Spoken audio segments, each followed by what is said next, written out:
Last video में देखा था कि हमने थ्री स्टॉक्स के कोवेरिएंस मैट्रिक्स को कैसे निकालते हैं। ये वीडियो में हम देखेंगे कि थ्री स्टॉक्स के कोरिलेशन को कैसे निकालते हैं। तो मैंने लास्ट के वीडियो में एक फॉर्मूला बताया था कि वेरिएंस वेरिएंस का स्क्वायर रूट हमेशा उसका स्टैंडर्ड डिवीजन होता है।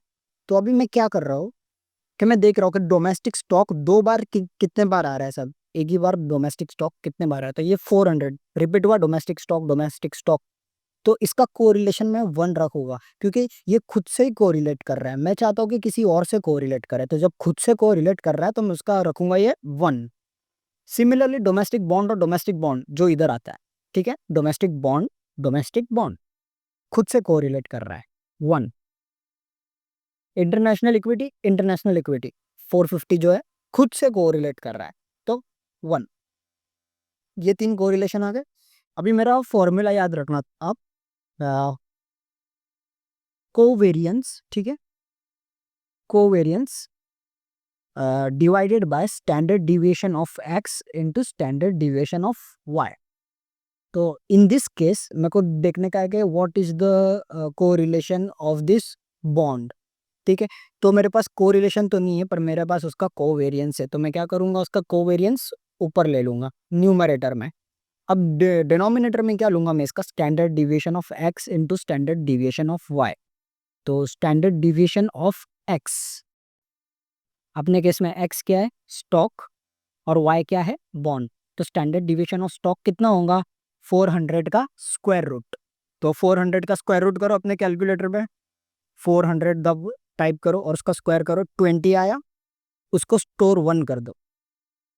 अभी Y, standard division of Y, तो बॉन्ड जो हमारे केस में है 70, तो अभी 70 लो नंबर और उसका भी स्क्वायर रूट कर दो, 8.36 आया, स्टोर 2, ठीक है। हमारे स्टोर 1 और स्टोर 2 में ये एक्स और वाई के स्टैंडर्ड डिवीजन आ गए।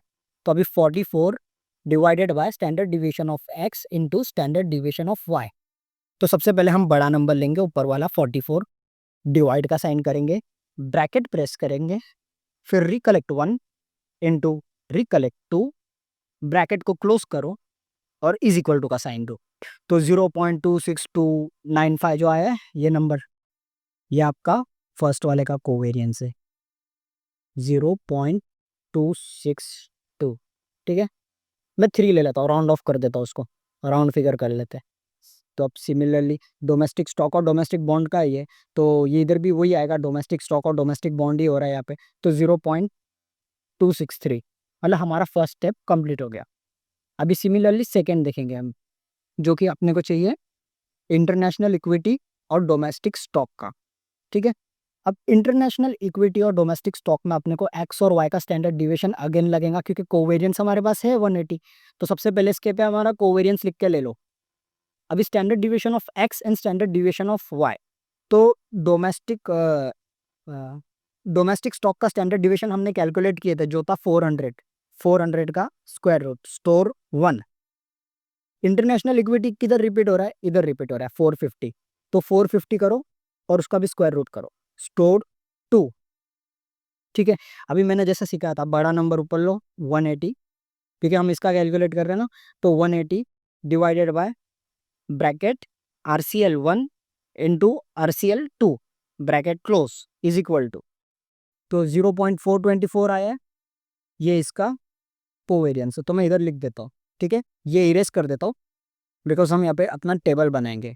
तो 0.424 मैं इसको लेता हूँ 0.425, और डोमेस्टिक स्टॉक और इंटरनेशनल इक्विटीज और किधर रिपीट हो रहा है, डोमेस्टिक स्टॉक और इंटरनेशनल इक्विटी इधर रिपीट हो रहा है, ठीक है। तो अभी हमारा लास्ट का बचा है ये वाला, दिस डोमेस्टिक बॉन्ड और इंटरनेशनल इक्विटी। तो अगेन मैं सबसे पहले स्टैंडर्ड डिविएशन लूंगा। डोमेस्टिक बॉन्ड का कितना है, 70, ठीक है, 70 का square root, store 1। International equity का अभी हमने निकाला था 450 का स्क्वायर रूट, स्टोर 2। बड़ा नंबर ऊपर लूंगा, इनकेस ये बड़ा नंबर नहीं है बट मैं बड़ा नंबर ऊपर लूंगा, बोलने का मतलब है कि कोवेरियंस ऊपर लूंगा। तो 35 divided by bracket recollect 1 into recollect 2 bracket close is equal to 0.197, पर मैं इसको क्या कंसिडर करूँगा 0.198।